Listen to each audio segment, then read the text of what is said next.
Chaos at the airport. Thousands of passengers stranded as SeaTac's trains go down. What went wrong and what airport officials are doing to make sure it doesn't happen again. Engine fires, loose tires, slippery runways. Are incidents in the skies leading to less travel? An aviation expert weighs in on the impact and whether you should reconsider your flight plans. Two shootings, one of them deadly, just hours apart, marking 12 homicides in Seattle so far this year. What the city's doing to stop the violence. You're going to draw a picture of a scientist. There's a big divide between the number of men and women in STEM careers. Will that change with this new generation? We put a third grade class to the test. This is King 5 News at 5 with Joyce Taylor. We have this new photo tonight of the crowds at SeaTac Airport after trains stopped working, leaving thousands of passengers stranded last night. The trains are operating again this afternoon amid new questions about the airport's contingency plans. Thanks for joining us tonight. I'm Joyce Taylor. King 5's Brady Wakayama spoke with airport officials. He joins us live from SeaTac. So, Brady, what are they telling you about last night's issues? Well, Joyce, officials say its trains operate on time about 99% of the time throughout the year. But last night, two of its train lines stopped working altogether. Train arriving. Please stand clear of the doors. I just saw a lot of people doing their best to survive, but I did not see SeaTac come through and do better than they should. I mean, they were really unprepared for this. Here for D and C gates. Concerns about the airport's trains are flying off the rails. Less than 24 hours after more than 4,000 travelers were stuck at their gates. I could see elderly that were struggling with standing in line. I could see many small children who were really struggling with the late hours, and a lot of patient people. That's Nancy Stoltman reflecting after a long night at the airport. After two of the three airport train lines stopped running around 8 o'clock due to a computer failure. Train arriving. Unfortunately, we're just like any other system. We are not totally perfect, and we've got contingency plans. The airport's plan was getting people out onto the tarmac and shuttling them by bus to the main terminal. Officials say they had pathfinders, police officers, and airline staff to help guide travelers through the process. It's not what you're hoping to expect at all time, and you can't just snap your fingers and make it happen right away. It does take some time to spool up and get those things going in order. So we really appreciate everybody's patience for that. Despite the appreciation, Stoltman doesn't appreciate the situation the airport put her family and others in and hopes it learns from this incident. I was really floored at the lack of communication. I was really thankful that all the hundreds of people stranded with me stayed calm, because it could have been a bad scene. Doors closing. And the last major upgrade to the train system was about 25 years ago. Now, officials tell me that they have crews in the early stages of working on a new and improved train system. That's expected to be complete by the end of this year. Joyce? Officials mentioned, Brady, that these issues are not that common, but when they do happen, how long does it usually take to get them resolved? Well, Joyce, officials tell me on average these, problems usually get resolved within a matter of minutes. But last night's incident actually took about 2 hours, as I said in the story. And that's because crews had to reboot the whole computer system. Joyce? Brady Wakayama at SeaTac tonight.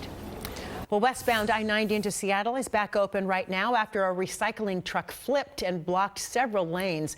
This is new video of the moment the crews were able to flip that truck back over near the Rainier Avenue exit. Eastside Fire and Rescue says the truck driver did suffer minor injuries. Well, tonight, investigators trying to find the people involved in two separate shootings in Seattle's Central District neighborhood. They were just a couple of hours apart. The first sent a 17-year-old girl to the hospital. Hours later, a woman was shot and killed about a half-mile away. Last night's violence is fueling new public safety concerns. King 5's Natalie Swaby joining us live, where community members are going to be able to hear from city leaders tonight. Natalie. Well, that's right. In about an hour, there will be a public forum across the street at the downtown library, and the mayor will share his vision for creating a safer Seattle. Today, I heard from some Central District neighbors who are anxious to hear what he has to say. A day after 2 shootings in one neighborhood, Central District residents are showing their frustration.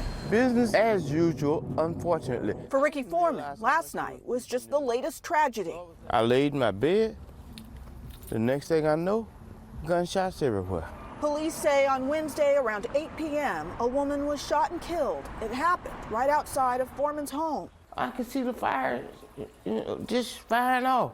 Lots of gunfire, followed by a flood of officers. Police finally came, and and they were securing the area and all that kind of stuff, but it was over by that time.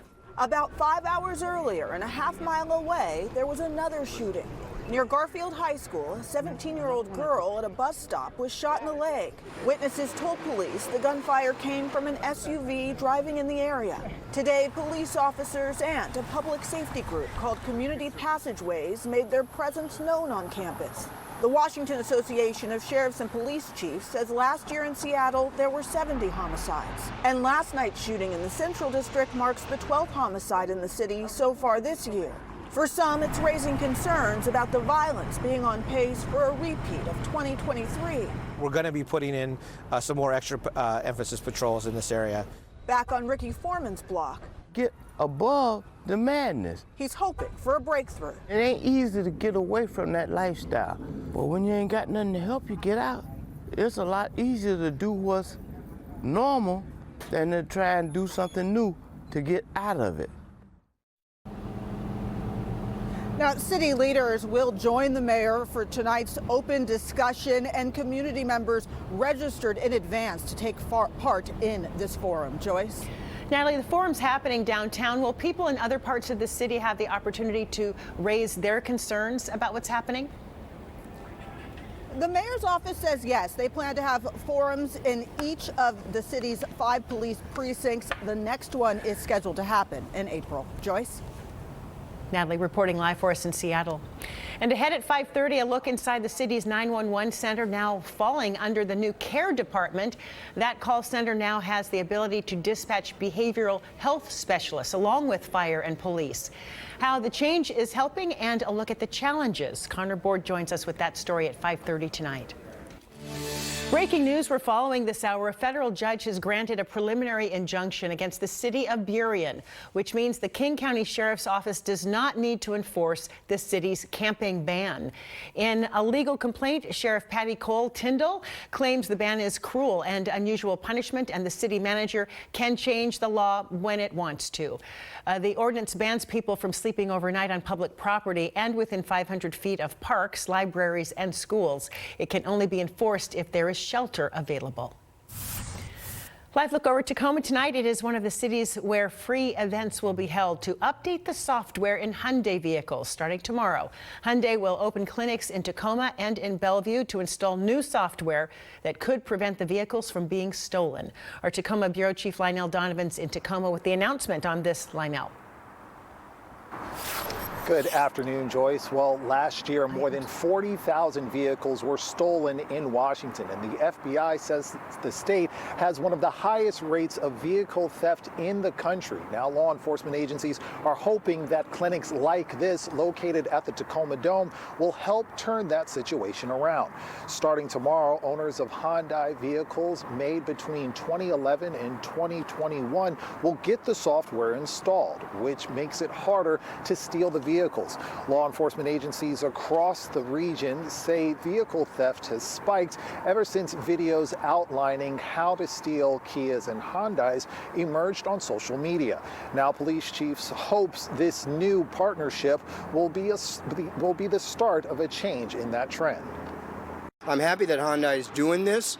I think it will help curb some of the issues, but it's not the end-all be-all, and I hope we continue to do these types of things so that folks can get their cars fixed and not have to incur such a loss of their cars being stolen.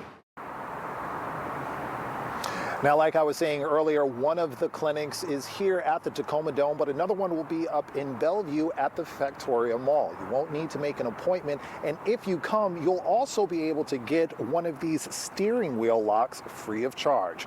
But for now, we're live in Tacoma. Lionel Donovan, King 5 News.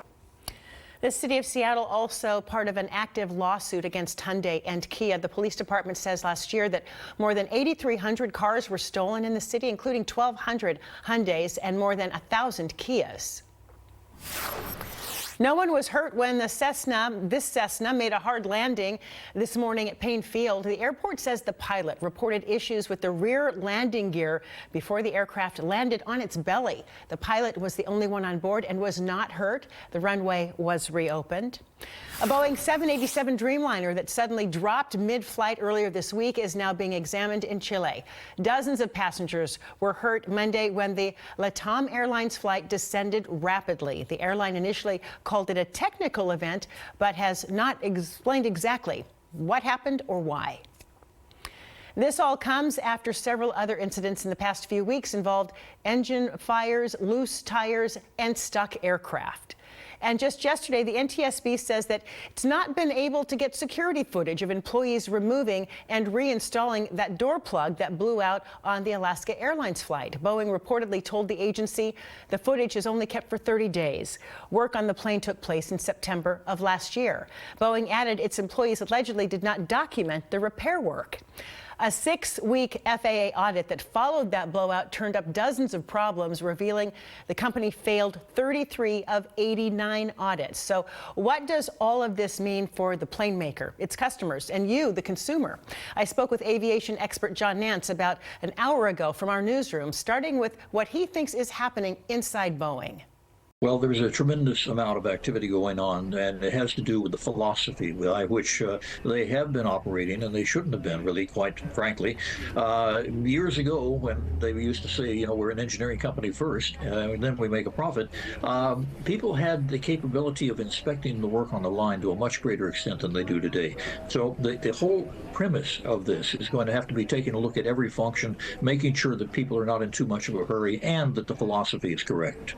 All of this has been affecting Boeing's bottom line, not just in terms of a drop in the number of orders, also a drop in revenues. And then there is the confidence. Should airlines trust that they're getting a good product from Boeing? Well, the airlines are very capable of holding their feet to the fire, the feet of Boeing to the fire, and certainly with what happened with Alaska and the window that blew out, that should not have been subject to Alaska's finding it. It was basically something that never should have been delivered that way. We all know that. Now, what has to happen here is that the airlines have got to sit down and have their appropriate meetings with Boeing, not only in terms of the fact that they've got to have airplanes 100% perfect when they're delivered, but also the damage that this is doing to the reputation of the industry as well as Boeing's reputation.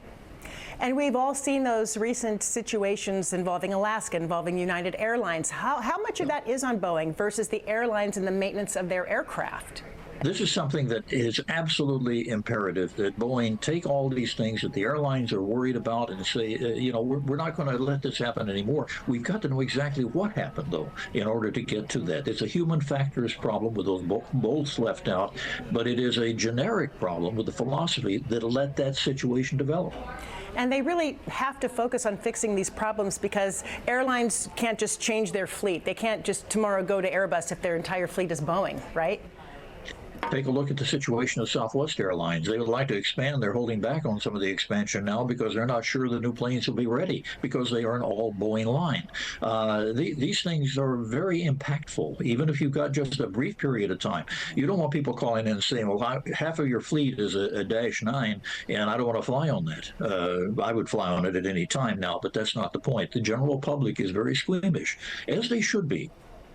Let's talk about the general public, because most of us as consumers, we're paying attention. We're hearing these stories of a wheel falling off or a door blowing out. So why should we have confidence in flying? Well, first of all, we got 32,000 commercial flights over the U.S. every day and almost 100,000 over the planet, and almost nothing ever goes wrong. The fact is that we get people there not as well fed as before, but safe, and 99.999% of the time. This is an extraordinary business. Matter of fact, I know of nothing else that you could point at and say the level of perfection that we have gotten to in this industry is just mind-boggling. But the public does not know much about the details, and consequently, when you have something go wrong, and it's frightening, there's no question about that in many of these cases, you look to the industry and say, what's wrong? What's going on with you? Is Boeing falling apart? Well, no, they're not. But they do need a philosophy change. That we're sure of. And they certainly are right now under a microscope. John, Nance, our thanks to you always for your expertise and your time tonight. Thank you. We are coming up on the last weekend of winter, and it's going to be a nice one. I'll have more on that coming up in your First Alert forecast.